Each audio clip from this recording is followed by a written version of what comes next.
Welcome to the posterior hip mobility routine. So we're going to start with a ball and a foam roller today, but you can place your ball to the side. So what you're going to do is you're going to set up with your glutes on the foam roller right in the middle of your glutes. And you're going to place your weight back through your hands and start by just rolling back and forth. You're going to want to come up past your SI joint just slightly to the top of your pelvis and then back down to the bottom of your glutes. And this is almost like a warm-up to what we're going to do next. So you're going to place your feet together after a few rolls, 3 to 5, and you're going to shift your weight over on one side. So we're going to isolate the right side. And you're going to do the same thing. Roll all the way down, roll all the way up. So here you can really feel where your pelvic bone ends, or the arch of your pelvic bone. So your pelvis arches up in the back and around to the front. And we want to get all the way up to the right below where the pelvis stops. And then all the way down to where your hamstring begins. So you can get all the muscles that lay in that area. You're going to do 10 of these rolls. Just up and down, breathing, keeping the intensity at about a 5 or a 6 out of 10. So if it is creeping up further than that, you can place a little bit more weight through your hands. And otherwise, just relaxing the rest of your body. Once you get to about 5 or 10, let's say 10, you're going to switch sides. Same thing. You're going to place all your weight on the left glute. And I say glute because the glute max sits above almost all of your muscles right here. We are going to target the TFL, which is on the lateral side, but we'll do that in a moment. Right now, we're going to just focus on those truly posterior hip muscles, all the way up to your pelvis, your pelvic arch, right below that point, and then all the way back down to where your hamstring starts. Okay, once you're done with that, you're going to move back over to the other side.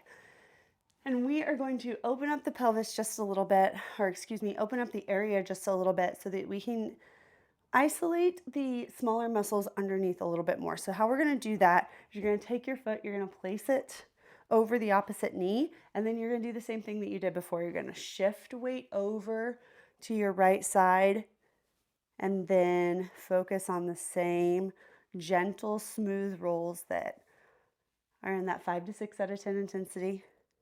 And this time you're going to really think about, okay, where do I have some tension at? Where do I have some points of sensitivity? We're not looking for any numbness, tingling, or lightning discomfort. If you're doing that, you are on a nerve-ish area and you don't want to target that area. We're looking for that dull, tense sensation that muscles give when they're a little bit tight. So the same thing on the other side. After doing 10 rolls, you're going to put your foot over, lean to the left side, and back and forth, again, noting any kind of tense areas. All the way down, all the way back up to right before the crest. Once you get to 10, you're going to set your foam roller to the side, and you're going to get the ball. That should be near you. And you're going to think back to where those tense areas were. So if you can't remember, what you're going to do is you're going to place the ball about be careful when you do this, about mid glute, and you're going to press your weight through your hands and the opposite leg that's not working, it's not really working, it's not being worked on. Then you're going to start rolling around gently, trying to find those tense, tender areas. The ball gets into the musculature a little bit more exactly, so you'll be able to find it pretty quickly, as I have. So once you do, you're going to breathe and let your body weight sink over the ball. Just relax for a moment, and then we're going to start cross friction. So you're going to use the ball to pin down the area that you're trying to target, and then you're doing about 10 cross friction releases, And then you're going to do 10 times up and down in the same spot. So 10 and 10. And once you get those knocked out, you're going to take a deep breath again. Sink over the ball, keeping the intensity in your goal range. And then you're going to release your leg. Sink into the ball. Breathe. Check in with your body so you're not tensed up. And you're going to slide your leg back. You're doing this 5 times.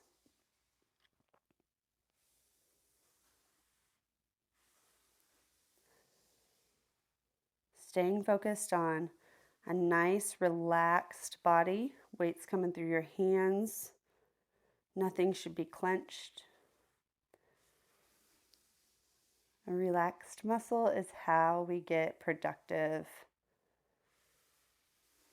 relaxation in those 10 spots.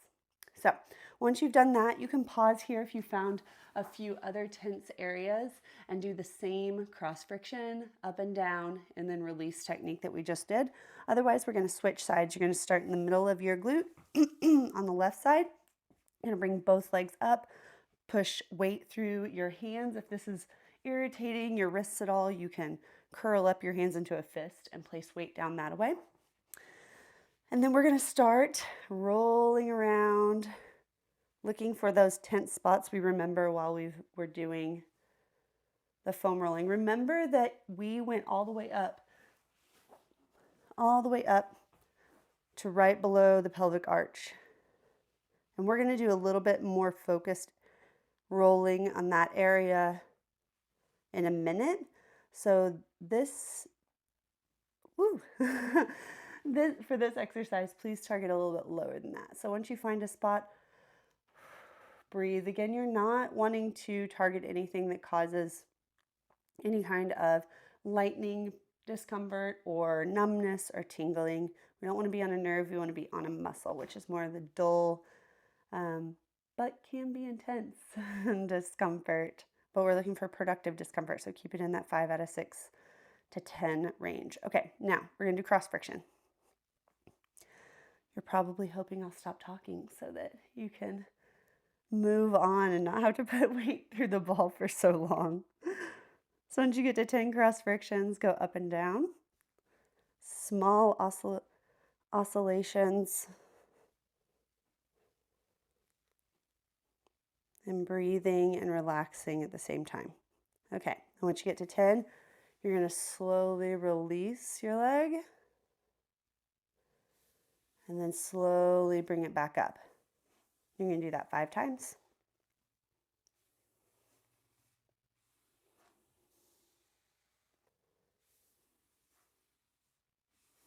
Checking in with your body, making sure you're not tensing up any other areas.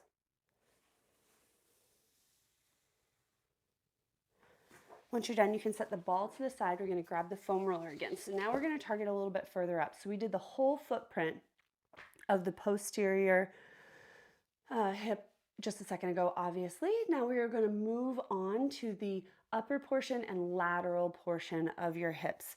So what that's going to look like is you're going to start on your side. And there's a little muscle called the TFL, the tensor fasciae lata. It sits right on this muscular squishy part of your lateral, almost a little bit anterior hip.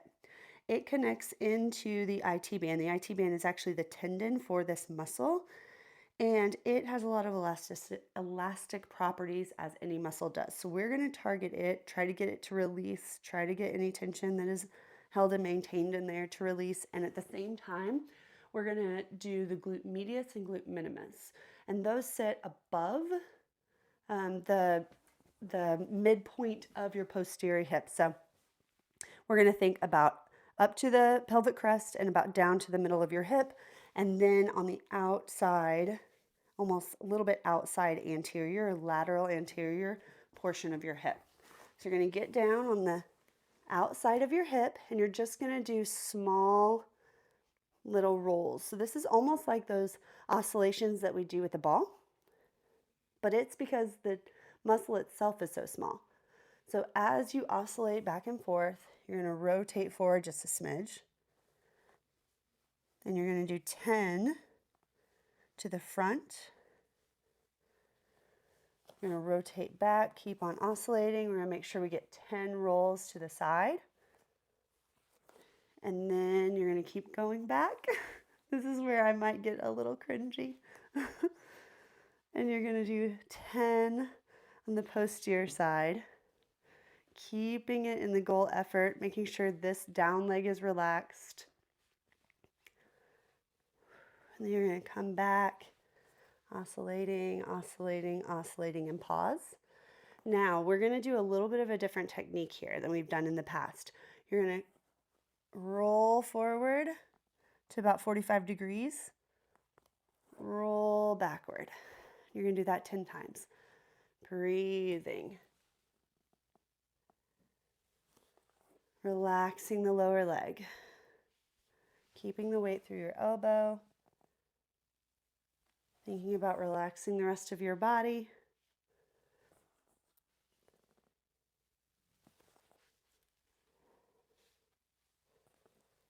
Go into 10.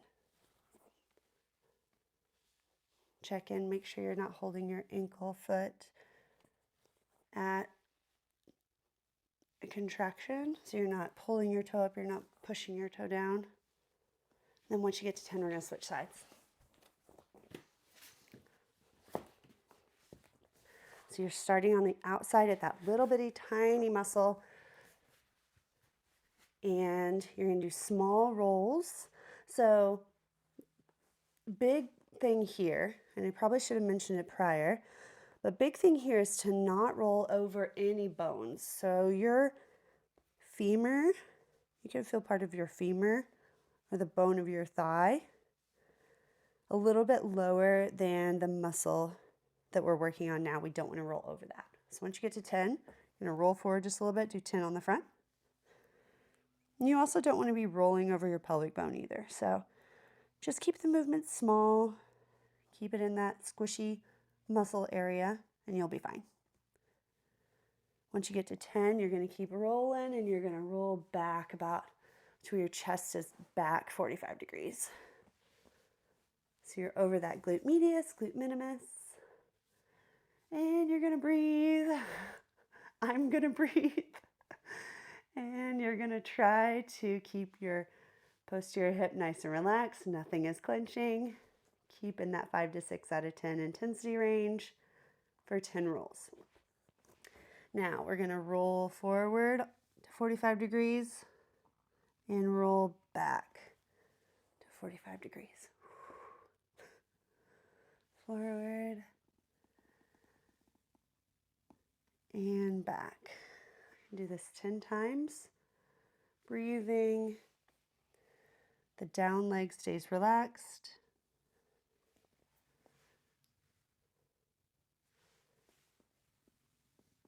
And we make sure to stay on the muscle, not accidentally rolling down or up and getting on the bone. Okay, once you get to 10, you can set your foam roller to the side. Okay, we're gonna work on a little bit of your hip rotators while we work on those bigger muscles like the glute med, max, and min. So what you're gonna do is you're gonna get into a 90-90 position, meaning your knee is gonna be at 90 degrees, your ankle is gonna be at 90 degrees, and ideally your hip's gonna be at 90 degrees. So they sometimes call this a shin box position too, but what you're looking for is that nice 90-degree angle so that when we fold forward, you're really getting a really good stretch on the back portion of your hip, and you're rotating through your hips. You're also elongating and shortening as we move those rotator muscles too. So what we're gonna do is you're gonna rotate to your right. You're gonna keep your upper body nice and rigid. You're gonna fold from the hips all the way down as far as you can go within your body's available range of motion for the day. Then you're gonna place your hands back. You're gonna rotate your knees up and down. The movement's coming from your hip. You're gonna rotate through your hips now and your spine and come into that forward fold again. Then come back up. So we're gonna do this back and forth rotation 10 times on each side. You're just gonna think, fold while keeping my upper body rigid, rotate through the hips, supporting my body through my hands, fold, keeping upper body rigid. Now, you might have seen this or have done this without the hands behind you. That is the progression for more activation, especially through the core and hips. But right now we're looking for elongation and a little bit more passive mobility, even though we are active, but we are wanting to support the area a little bit more so that you can focus on staying nice and relaxed. So check in every once in a while. It's easy to get out of your shin box position, your 90-90 position. So just reposition your legs if you feel like you've bent them a little bit more, and then keep going.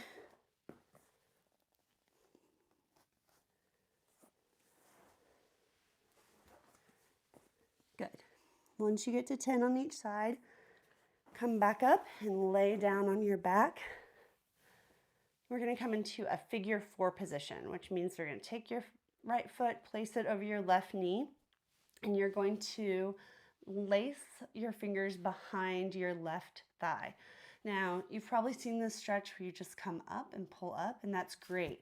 But we're going to do 2 different versions of this. So the first one I'm going to have you do is that more commonly seen stretch where you're coming up, you're pulling your leg toward your chest, and you're breathing and relaxing and feeling the stretch just all the way through that posterior hip.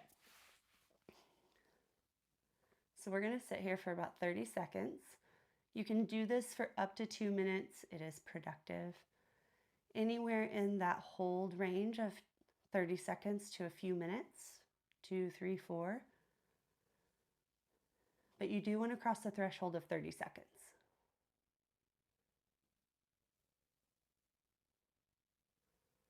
Just breathe and relax the rest of your body. As the seconds tick by, you might be able to pull up a little bit further.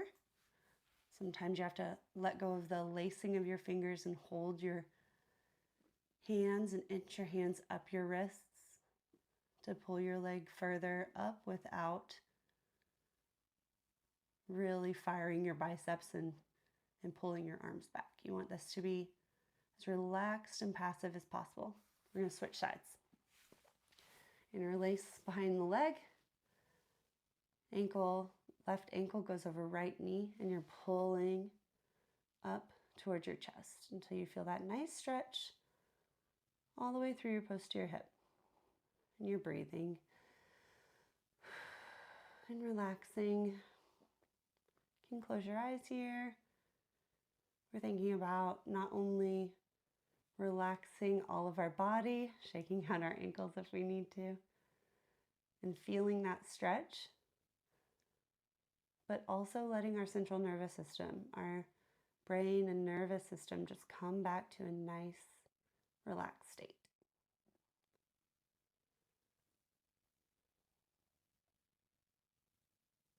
Good. I want you to switch sides again. So same position as you were before. We're going to do another version of this. I'm going to have you lace your hands behind your thigh, but this time I'm going to turn so you can see this hopefully a little bit better. But this time I'm going to have you take your elbow, your right elbow, and you're going to press it down into your knee or right below your knee, into your thigh. And you're going to hold it there while you pull up gently. And this should change the sensation you're feeling in your posterior hip. So we're going to press down into those rotators and target them a little bit more by doing this. So you're going to hold there. Pulling up while blocking your knee from rotating in. You're just going to hold, again, breathing, rotating your ankles if you need to, if you feel like you're holding some tension there. Then you're going to switch sides. Cross, lace, lock, and then pull. Relaxing ankles. Probably projecting a little bit because I like to hold tons of tension through my ankles when I'm doing anything. My ankles are always up and completely dorsiflexed. Nice big breaths. Knee stays pinned and locked back, and you can keep pulling yourself into deeper range as your body allows. So again, we're butting up against the end range of our available range for the day. So end range changes. Where that is at, you might feel different hour to hour, day to day. It just depends on how your nervous system is holding your muscles, how much baseline recruitment they're getting. And as you breathe and relax into the stretch, your central nervous system feels safe to relax your muscles more. That's what we're aiming for. Okay, good. Alrighty, that is our glute rotator posterior hip mobility routine, and I hope you had a great time.